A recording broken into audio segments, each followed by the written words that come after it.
Et notre rubrique, les entreprises s'engagent pour donner la parole, alors chaque semaine, aux entreprises engagées dans cette vaste communauté de partage d'expérience et puis tourner évidemment vers l'emploi des jeunes. Là, aujourd'hui, on va prendre un petit peu de hauteur et être un peu transversal à travers la présence de Joséphine Labroue. Bonjour Joséphine. Bonjour. Ravi de vous accueillir. Directrice générale adjointe, c'est adjointe, on est bien d'accord, des entreprises s'engagent, les entreprises s'engagent pour parler d'un sujet qui est très important, d'abord parce que Thibaut Guilluy et le ministre de la Justice sont allés en centre de détention pour parler de cette situation, des ateliers, des détenus qui devraient travailler plus, c'est assez compliqué.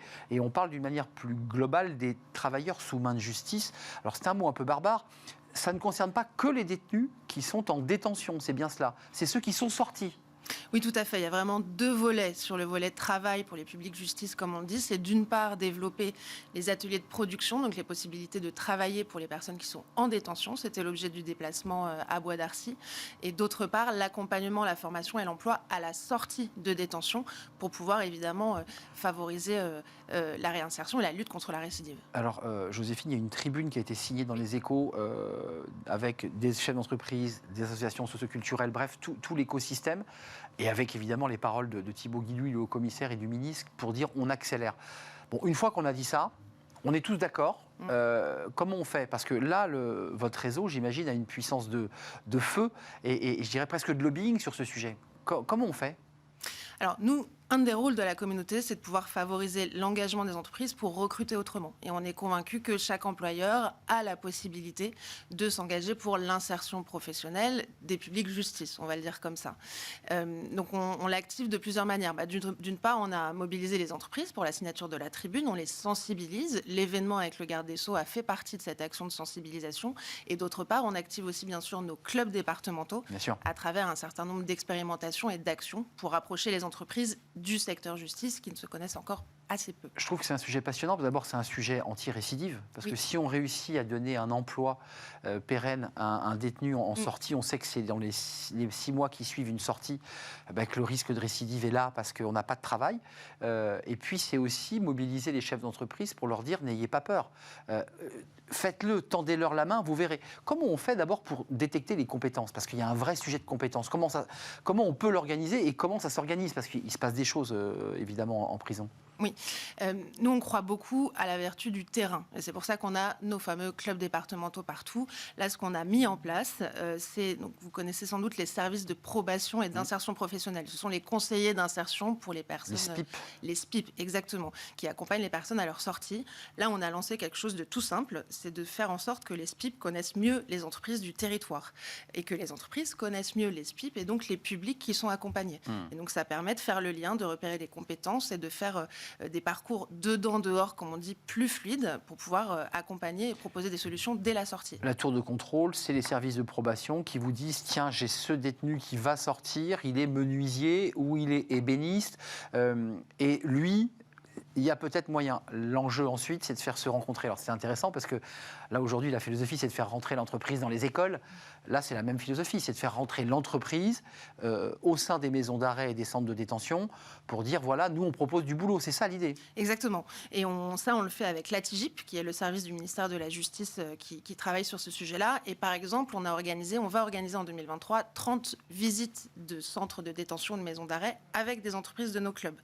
La dernière a eu lieu le 13 avril dans la Somme pour présenter les possibilités d'implantation en détention ou d'embauche et apparemment ça va porter ses fruits puisqu'une entreprise de la communauté va très certainement pouvoir implanter un atelier dans la maison d'arrêt d'Amiens. Mais vous avez raison parce qu'il y a quand même l'idée de faire se rencontrer physiquement. On est quand même beaucoup, moi qui ai tourné plusieurs sujets dans des prisons, on est sur des fantasmes, une vision très lointaine. C'est intéressant d'emmener ces chefs d'entreprise pour qu'ils se rendent compte qu'en face d'eux ils ont un être humain qui a pris le mauvais chemin, mais rien ne l'empêche de reprendre le bon. Parce que c'est ça l'enjeu aussi, c'est de lui tendre la main physiquement. Ils sont prêts, les chefs d'entreprise? Là, vous avez déjà, j'imagine que vous recensez déjà les entreprises qui sont prêtes à embaucher. C'est quoi les potentialités par rapport au nombre de détenus et aux capacités de pouvoir les insérer? Vous avez quelques chiffres à nous proposer? Oui, on voit vraiment une évolution. Il y a 10-15 ans, les entreprises souvent ne disaient même pas qu'elles avaient un atelier de production en détention. Elles le cachaient.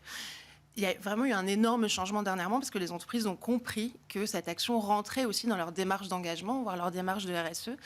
Moi, je l'ai vu lors du déplacement à Bois d'Arcy. Il y avait des détenus. C'est une centrale, Bois d'Arcy.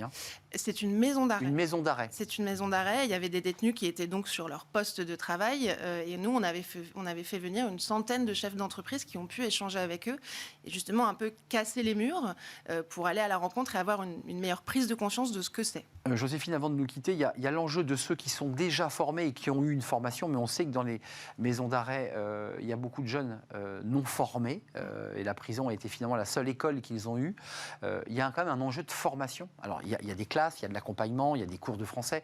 Est-ce qu'il faut encore un peu plus accentuer aussi la formation au sein des maisons d'arrêt ? Oui, sans doute.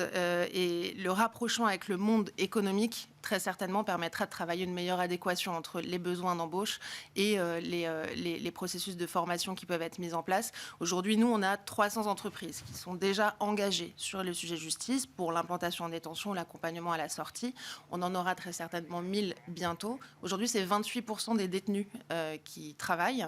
Et l'objectif qui a été fixé par le garde des Sceaux, c'est de passer à 50% de détenus qui travaillent. Donc ça, on active l'ensemble de la communauté. De détenus en intérieur de prison ou dans le cadre de la sortie c'est en intérieur, 50. Oui, les 50%, c'est en intérieur. Ambitieux. Et on travaille aussi la complémentarité pour l'extérieur. Évidemment, les entreprises s'ouvrent de plus en plus à de nouveaux profils, à des nouvelles manières de recruter. Et on est convaincu que les publics justice font partie de ces nouveaux profils qui peuvent apporter des choses aux entreprises. Donc, on appelle toutes les entreprises à s'engager sur le sujet via notre plateforme, lesentreprise-s'engage.gouv.fr ou via nos clubs. Les clubs, et allez donc voir dans votre département, parce qu'il y a beaucoup de départements très dynamiques, je pense notamment à la Loire-Atlantique, pour ne citer que lui. Ils sont déjà venus sur notre plateau. Allez voir peut-être pour une visite. D'abord, si vous ne l'avez jamais fait, ça vous donnera l'occasion aussi de découvrir l'univers carcéral et d'aller à la rencontre de ces détenus qui sont des êtres humains à part entière, formés et qui ont probablement envie de travailler. Merci Joséphine Labroue de nous avoir rendu visite, directrice générale adjointe. Les entreprises s'engagent avec ce site. Allez donc y jeter un œil. Et puis si vous avez envie de rejoindre la communauté, c'est pas très compliqué. Non, il faut aller sur le site lesentreprise-s'engage.gouv.fr, cliquer sur s'engager, se connecter. Ensuite, il y a un parcours individualisé, personnalisé qui vous est proposé pour vous accompagner les entreprises sur cette thématique, mais aussi plein d'autres, la jeunesse, l'inclusion, la sobriété, ça se développe, allez-y. Simple comme bonjour. Merci Joséphine. On tourne une page, on fait une courte pause et on accueille dans le cercle RH la ministre déléguée à la formation, Carole Grandjean. Beaucoup de sujets évidemment. C'est un peu le cœur du réacteur de la campagne d'Emmanuel Macron, la formation. On va parler évidemment de la réussite de l'apprentissage en France. C'est un vrai succès, plus de 800 000 apprentis. On va parler aussi de la réforme du lycée professionnel. On parlera du CPF et des enjeux de la formation. Elle est notre invitée. C'est un grand entretien juste après la pause avec la ministre déléguée à la formation professionnelle.